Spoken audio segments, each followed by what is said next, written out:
Hello guys, Assalamu alaikum. It's me Hafsa Ahmed and welcome to my new video. Hello guys, আজকে অনেকদিন পর রোদ উঠেছে। আর আপনাদের দিকে কি অবস্থা? রোদ কি উঠেছে? তো রোদ উঠেছে, এদিকে আমার বেবিটা খুব দুষ্টুমি করতেছে। এদিকে আমি বেবিকেও দেখছি আর বেবির বাবাকেও দেখছি, কি করছে ওরা। আমাদের বাসায় বিগ বেবিও দুষ্ট, লিটল বেবিও দুষ্ট।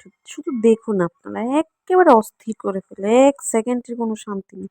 তার জন্য কাজ করাইতেছিলাম।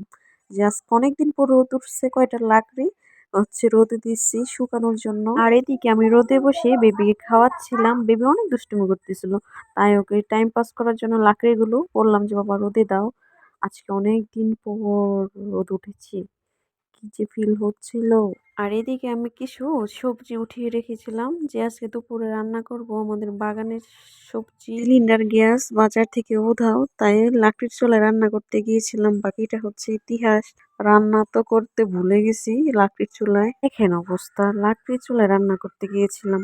আমি আগে থেকে কিছু কাপড় ভিজিয়ে রেখেছিলাম, ওই কাপড়গুলো কেচে মেলে দিচ্ছি রোদে। নিজের বাসায় আসলে অনেক রকমের সুবিধা পাওয়া যায়, যেটা আমি বুঝতে পারলাম। রোদের মধ্যে নিচে বসে থাকলাম, বাচ্চাকে খাওয়ালাম, রান্না করলাম, কাপড় কাচলাম, এই পর্যন্তই।